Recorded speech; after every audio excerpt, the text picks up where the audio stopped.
പ്രധാനമന്ത്രി നരേന്ദ്രമോദിയുടെ അധ്യക്ഷതയിൽ 2.5 മണിക്കൂർ നീണ്ട മന്ത്രിസഭാ സമിതി യോഗത്തിലായിരുന്നു കഴിഞ്ഞ ദിവസം കടുത്ത തീരുമാനങ്ങൾ എടുത്തത്. ജമ്മു കാശ്മീരിലെ പഹൽഗാമിലുണ്ടായ ഭീകരാക്രമണത്തിൽ മരണസംഖ്യ 26 സ്ഥിരീകരിച്ചാണ് വിദേശകാര്യ സെക്രട്ടറി വിക്രം മിർസി വാർത്താസമ്മേളനം ആരംഭിച്ചത്. പിന്നാലെ തീരുമാനങ്ങൾ അറിയിക്കുകയായിരുന്നു. നിരവധി ലോകരാജ്യങ്ങൾ ആക്രമണത്തെ അപലപിച്ചു. ആക്രമണത്തിന് പാകിസ്ഥാനിൽ നിന്നും പിന്തുണ കിട്ടിയെന്നും വിദേശകാര്യ സെക്രട്ടറി മാധ്യമങ്ങളോട് പറഞ്ഞു. ഇതിനെ തുടർന്ന് പ്രധാനപ്പെട്ട 5ഓളം തീരുമാനങ്ങളാണ് പാകിസ്ഥാനെതിരെ ഇന്ത്യ കൈക്കൊണ്ടത്.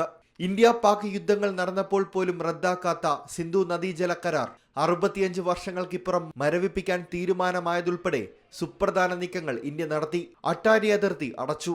അതിർത്തി കടന്നവർക്ക് മെയ് 1 മുമ്പ് തിരിച്ചെത്താം. പാകിസ്ഥാൻ പൗരന്മാർക്ക് വിസ നൽകില്ല. SVES വിസയിൽ ഇന്ത്യയിലുള്ളവർ 48 മണിക്കൂറിനുള്ളിൽ തിരികെ പോകണം. പാകിസ്ഥാൻ ഹൈക്കമ്മീഷനിലെ പ്രതിരോധ ഉദ്യോഗസ്ഥരെയും പുറത്താക്കി. ഇവർ ഒരാഴ്ചയ്ക്കുള്ളിൽ ഇന്ത്യ വിടണം. ഇന്ത്യയും പാകിസ്ഥാനിലെ പ്രതിരോധ ഉദ്യോഗസ്ഥരെ തിരിച്ചു വിളിക്കുമെന്നും വിദേശകാര്യ സെക്രട്ടറി അറിയിച്ചു. കനത്ത ജാഗ്രത തുടരണമെന്ന നിർദ്ദേശം വിവിധ സേനകൾക്ക് ലഭിച്ചിട്ടുണ്ട്. ആക്രമണത്തിന് പിന്നിലുള്ളവരെയും അവർക്ക് പിന്നിൽ പ്രവർത്തിച്ചവരെയും കണ്ടെത്തുമെന്നും അദ്ദേഹം അറിയിച്ചു.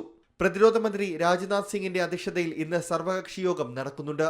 അതേസമയം ഇന്ത്യയുടെ കടുത്ത നീക്കങ്ങൾ ചർച്ച ചെയ്യാൻ പാകിസ്ഥാൻ ദേശീയ സുരക്ഷാ കൗൺസിൽ യോഗവും ഇന്ന് ചേരുന്നുണ്ട്. സിന്ധു നദീജല കരാർ മരവിപ്പിക്കാനുള്ള തീരുമാനമടക്കം യോഗം വിലയിരുത്തും. പാകിസ്ഥാനിലെ മുതിർന്ന മന്ത്രിമാർ ഇന്നലെ ഇന്ത്യയുടെ നീക്കങ്ങൾക്കെതിരെ രംഗത്ത് വന്നിരുന്നു. National desk C Malayalam news. ഏറ്റവും പുതിയ വാർത്തകളും വിശേഷങ്ങളും വിരൽ തുമ്പിലറിയാൻ സി മലയാളം ന്യൂസ് എല്ലാ ഡിജിറ്റൽ പ്ലാറ്റ്ഫോമുകളിലും ലഭ്യം.